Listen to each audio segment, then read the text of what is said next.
Francis Gatluak, an MSF nurse in the village of Leer, South Sudan.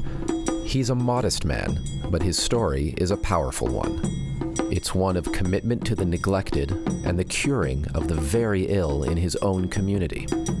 Francis came from a small village in South Sudan's Unity State, still a conflict area today.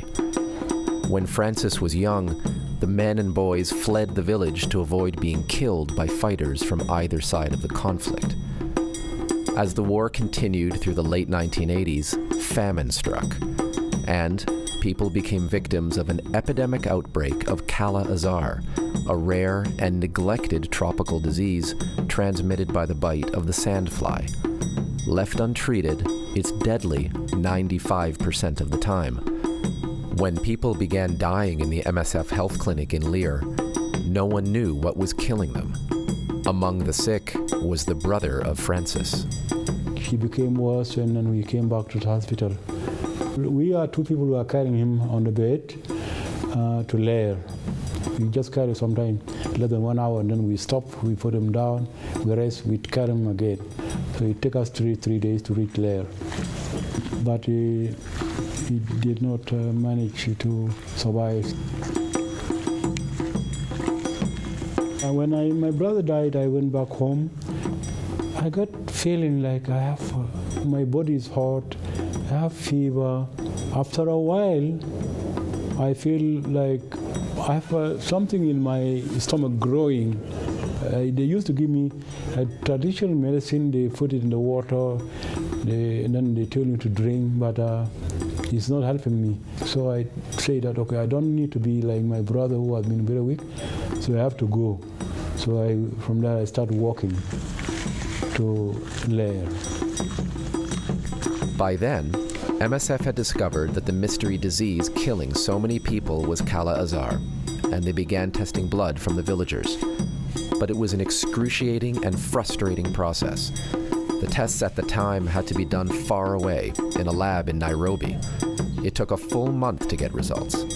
And because the test was not always accurate, many people, like Francis, had to be tested again and wait another month for results. As they waited, they got sicker and sicker.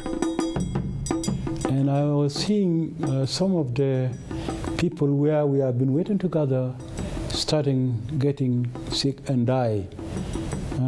When we came from that village, we are like 18 people.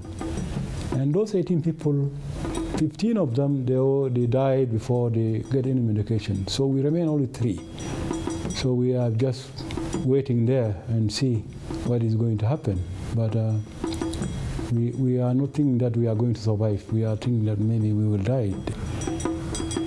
They treat me with an injection for 30 days, and then from there I start getting better. And I start learn about how I can also help the other people, how I can help the patient, and how I can treat the patient. If there is people who can give medication, I can also help to do the job and helping the community. So after he recovered, Francis went to work with MSF to treat others suffering from the same disease that nearly killed him. He offered valuable information to the MSF team. He knew that the majority of patients were coming from a famine-stricken area of Unity State called Dwar. Nearly all the cases in Leer and hundreds more other displaced people treated by MSF had all come from the area surrounding Dwar. His soft-spoken nature belied his powerful commitment to the needs of his patients and community. Francis urged MSF to go to Dwar and provide treatment there. His persistence paid off. MSF, together with Francis, made an exploratory trip to several villages in the area. They went and found some home. There's nobody. Even normally we go, sometimes we find skeleton bones that are just outside. The hyenas, the birds are eating them because people fear to go there, to go to that home if people die there. There's nothing to help them. And then the MSF did the whole test, and when they did the whole test, they found that 90% of the tests, they are all positive from that place.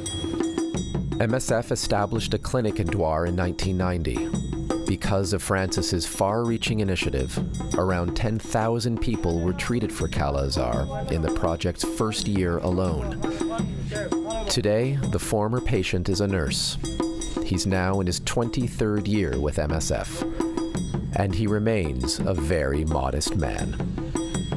I was in the right position, and MSF also, it was agree. The ideas we give, it was good.